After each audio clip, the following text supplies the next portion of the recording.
All right, lesson 6.4, exponential growth and decay. And this is going to be part 1. All right, so first we're going to look at exponential growth.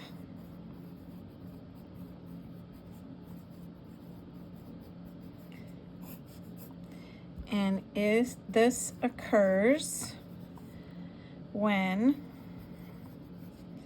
a quantity increases by the same factor over equal intervals.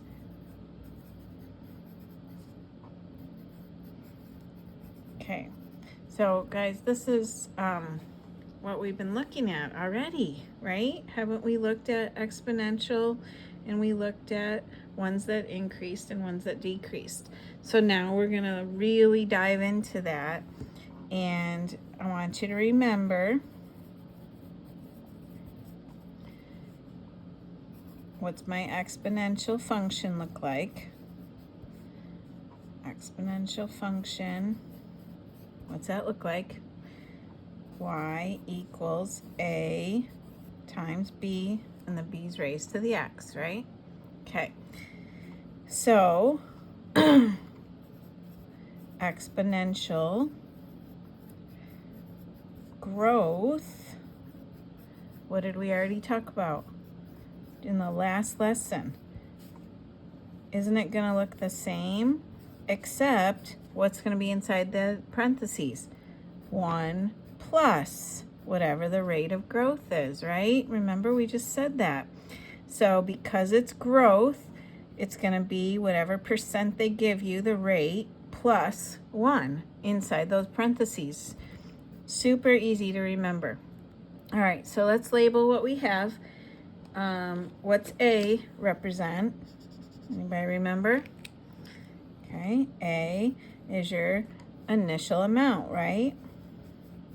And it's always going to end up being your y-intercept as well. So you could put that too, y-intercept. Okay, the 1, the only reason that's in there is because it's a growth, right? It's going to be a growth factor. And what do we know about the R?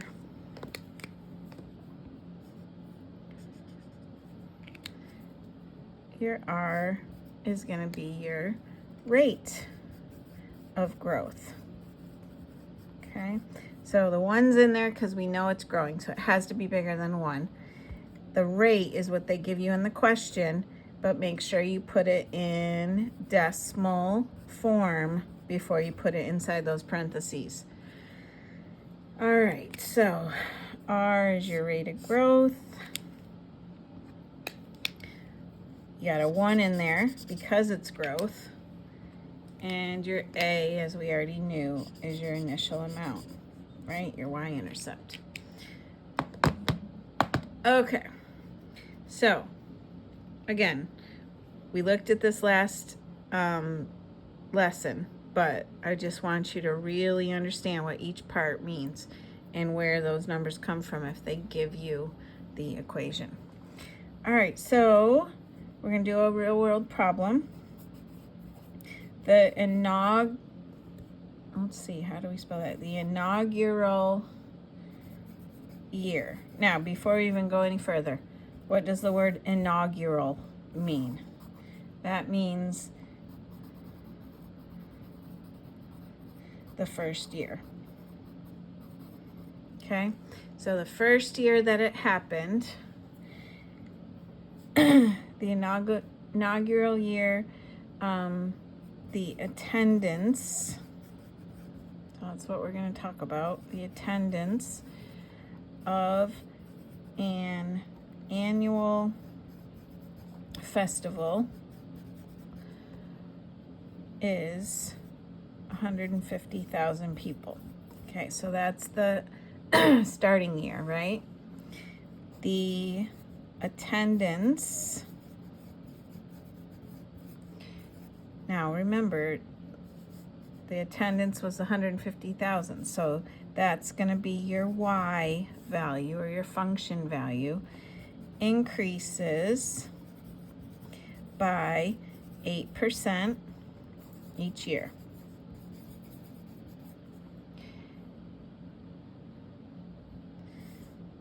All right, everybody with me? Okay, so first thing we're going to do, they're not going to give us the function. We have to write it. So we're going to write a function that represents the attendance. We already said the attendance is our y, right? After t years. So the t is going to represent years. Y is going to represent the the attendance. And what do we know? Increases. The attendance is going to increase. So use the exponential growth equation. Okay? Or common sense. Y is our total population. We know there's going to be a beginning, starting point. We know it's growth, so we're going to add to 1 whatever the rate of growth is. It's 8%, right? 8%. So when we put it in, you got to make sure you make it a decimal, right? And then t years, x is always years, right? Okay, or time. So we wrote our equation. Now, what did I forget? I forgot to actually write it. Okay, so let's plug in more stuff. So we know y equals, do we know the starting point? Yes, it started at 150,000, right? Okay, 1 plus 0.08 is 1.08 to the t years. All right, so there's our equation. And remember, x is always time. Okay, x is always time. We know that. That's why we're putting the t in place of where the x would normally go. Okay, so how many people will attend in the 5th year? Okay, I want you to be careful here. The inaugural year is the first year. That's the starting point, right? So that's really like your 0 year. So try not to like get all confused with the 0 or the 1. That's your beginning year, right? So that's your 0 year. And then in the 5th year, not 5 years after that, but in the 5th year, so first year is 0, second year would be the first year after, third year would be the second year after, and so on. Okay, so I don't know if you'll see a lot like this. Most of them will just say in 5 years, and so you'll know that you are going to go from 0 up to 5. But in this case, the first year is year 0, right? Because if you put a 0 in for t, you'd get 150,000 as your answer, right? Y equals 150,000, 1.08 to the 0 year. Just this is going to become a 1, so that's why first year, or year 0, there was 150,000 people. Okay, so the fifth year, first year is year 0, second year, year 1, third year, year 2, fourth year, year 3, fifth year is 4 years after the inaugural first year. All right, again, I really don't know if you'll see one like this, but it's possible, so that's why I wanted to put it in here. Okay, so just be careful. Look at the wording. If it says 5 years later, then you're going to go 5 more years. But in this case, they worded it as the 5th year. All right. So we're going to put a 4 in for t. So y equals 150,000. 1.08 to the 4. And when you do that on your calculator and then multiply by 150,000, y is approximately, now it doesn't come out even, but it's approximately 204,073. Okay, so you could have it, you know, if this was multiple choice, your final answer could be about 204,000. It could be about 200,000. Okay, so just watch for their rounding as well. But about 204,000 people in the 5th year. Okay.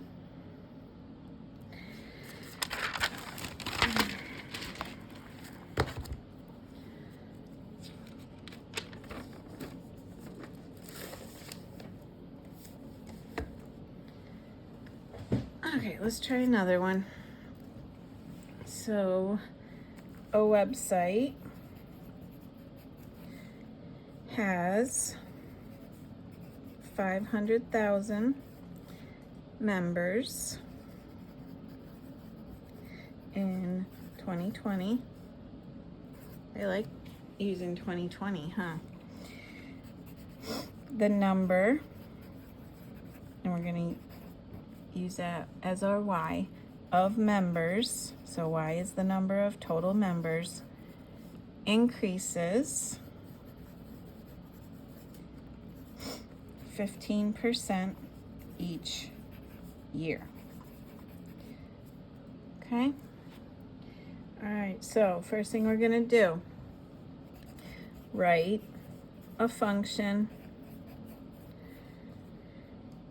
that represents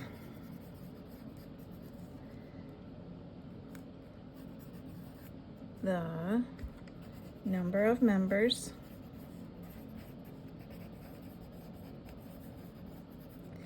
t years after 2020. So I want you to notice the difference in this one than the one that we just did. It doesn't say in the 5th year, it says t years after, okay? So we're not wondering, is it the 0 year? Do you see what I'm saying? It's t represents the number of years after 2020. So this is more the type of question that you're gonna see, okay? But I wanted you, like I said, to see the other one just in case. All right, so y equals, okay, what comes next? Our starting point. So they started with 500,000 because we're just looking at 2020. So, and then what is it doing? Increasing. So we know it's going to be growth. So we're going to add to the 1. How much? 15%.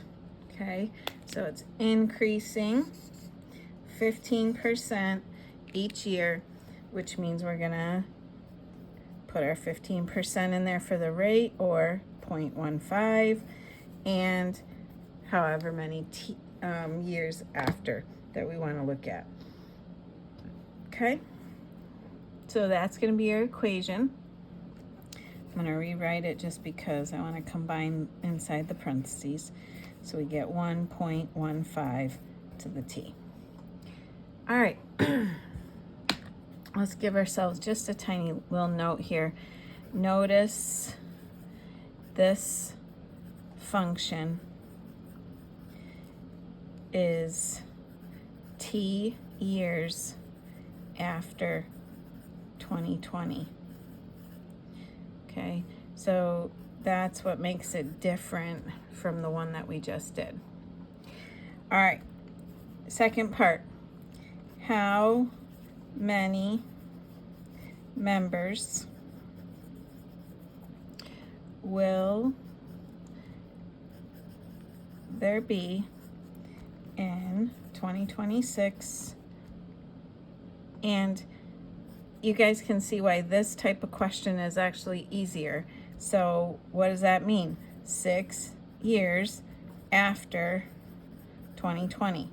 Okay, so there's not a lot of guessing or trying to figure out. Fifth year is a 4, right? Like we did on the last one. The T represents the years after 2020. So 2026, 6 years after, right? So, oh, I wanted to put one more thing in here. So T is 6. All right, so we're going to plug that in. Y equals 500,000, 1.15 raised to the 6th power. Do the exponent in your calculator first, then multiply by 500,000. We get approximately 1,156,530 members in 2026. Okay, now, again, if this is multiple choice, they're probably going to round.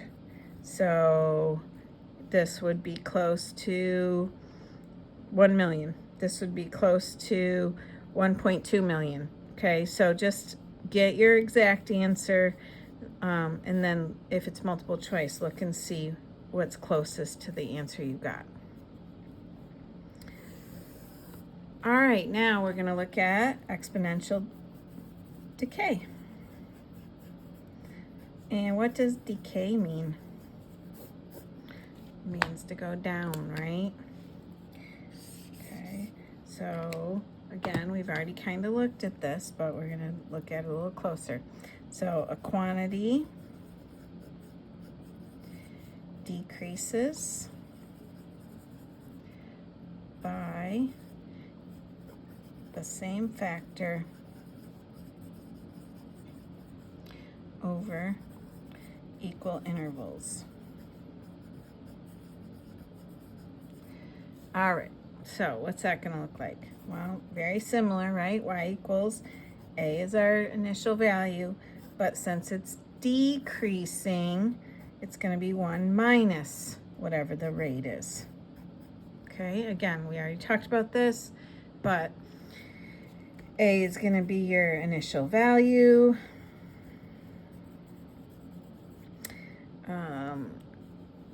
1 is your 1 minus R is your decay factor.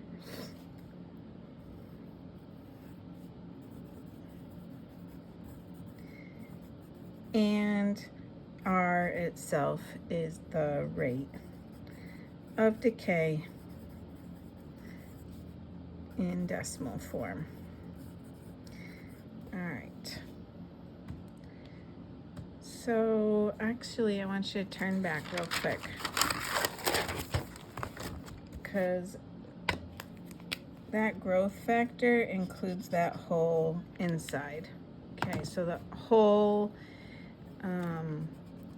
number inside the parentheses is your growth factor. Okay, and then the rate of growth is just the R by itself.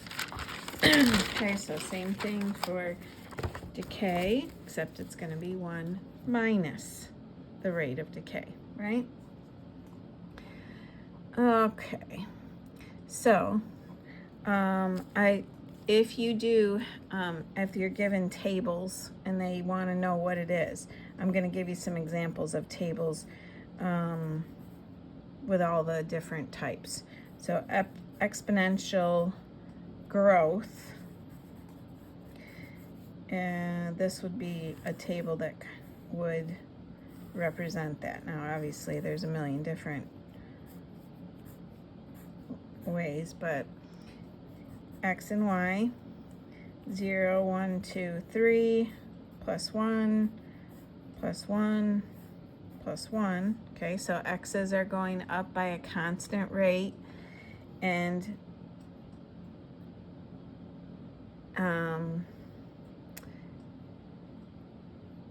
your y values, 5, 10, 20, 40. This could, now I want you to always be aware of this. This could be plus 5, but the rest of that does not, it doesn't happen. So it has to be consistent. So then you got to go back and go, okay, wait, it could also be times 2. Oh yeah, that works.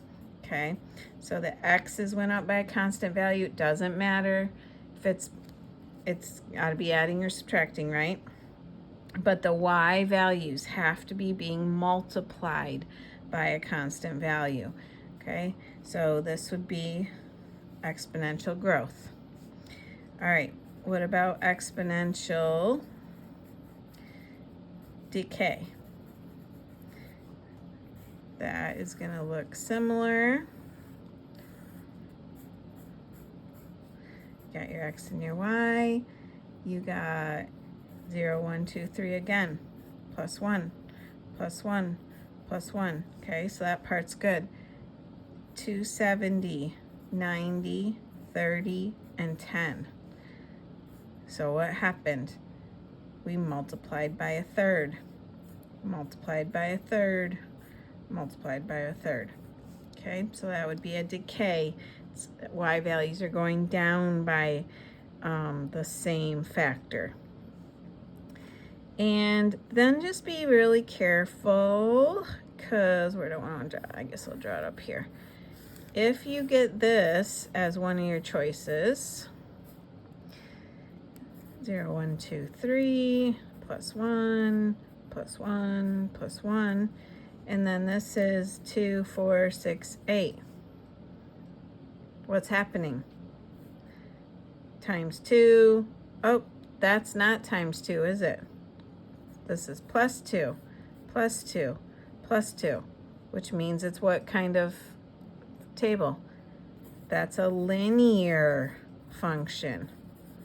Okay, so be careful. They're going to throw, I mean, we worked with linear functions a ton, but when you start throwing them in now with the exponential functions, you have to be careful. So if it's adding or subtracting on top and the bottom and the y values, then that's a linear. All right.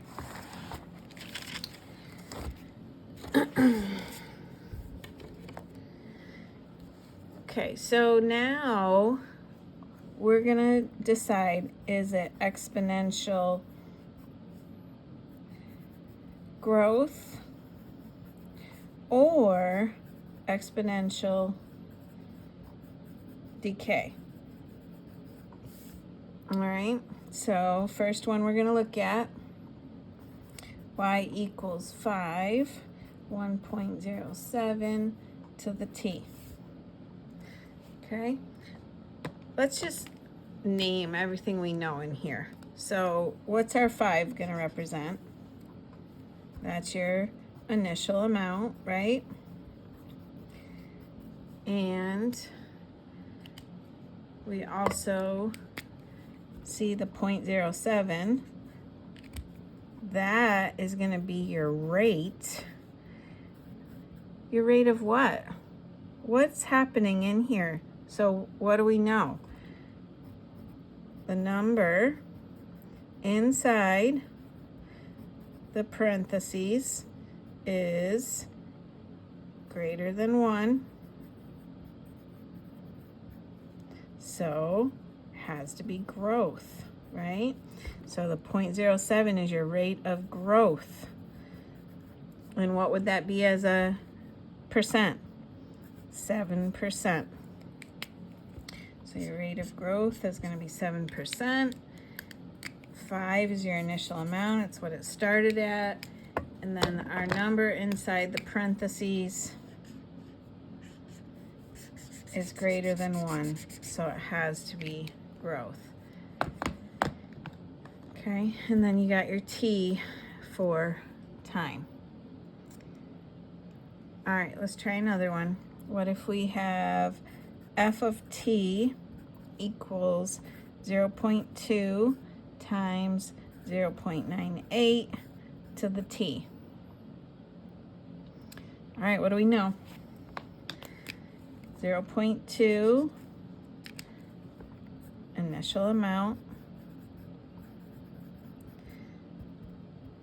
Okay, look inside. This number is smaller than 1, so has to be decay, right? Okay, now here's the part that people find a tiny bit hard, but I really don't think that you need it to be hard.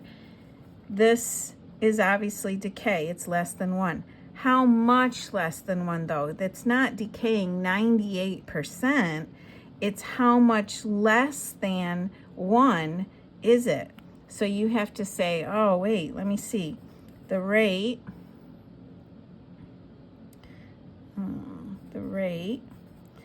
of decay would be 1 minus the rate, right, to give us the 0.98. So what would the rate have had to been? Well, the r would have had to equal 0.02 in order for this to be the final answer. So therefore, the rate of decay must have been 2%. Okay, so be careful on that. That's actually one thing that people messed up a lot last year. They're like, oh, you know, over here is so easy to see, it's 7%, right? And then they were like, oh, 98%. No. Okay, it's how much less than 1 it is.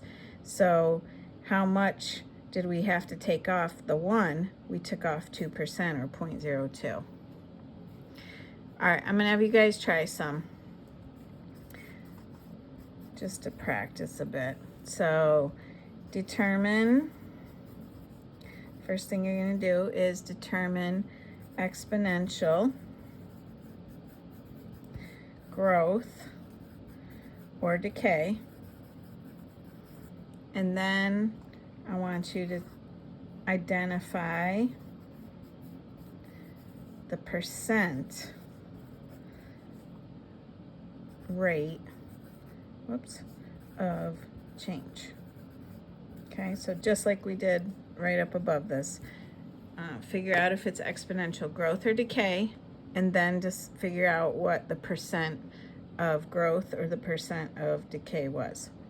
All right, here's your 3 problems. So y equals 2, 0.92 to the t. F of t equals 1.2 to the t, and f of t equals 1/2 times 3/2 to the t. So pause the video, go try them, use the notes like from right above it just to help yourself, and then see if you can figure those out. Okay, so looking inside the parentheses, 0.92 is less than 1, so it is decay, right? We know that right away. And remember, in order to get to that, we have to say how much did we take away from the 1 then?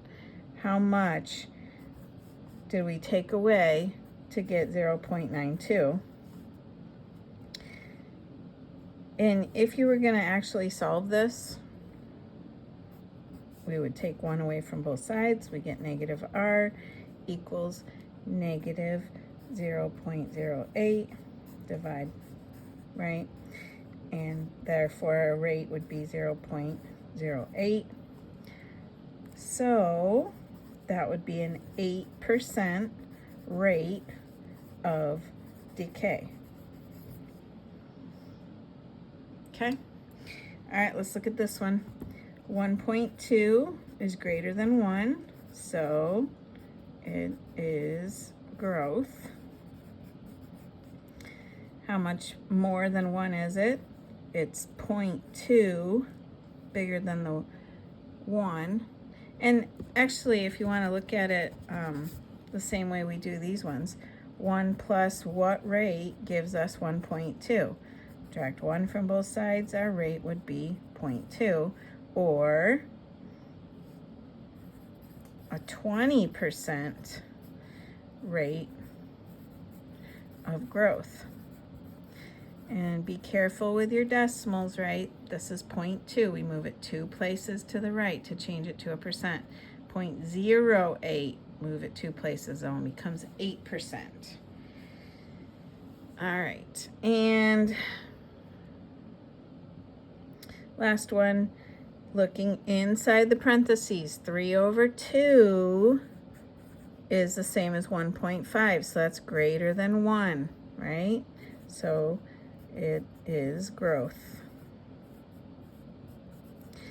All right, so 1 plus r equals 3/2. Subtract 1 from both sides. R is going to be 1/2, or 0.5. So we have 50% rate of growth.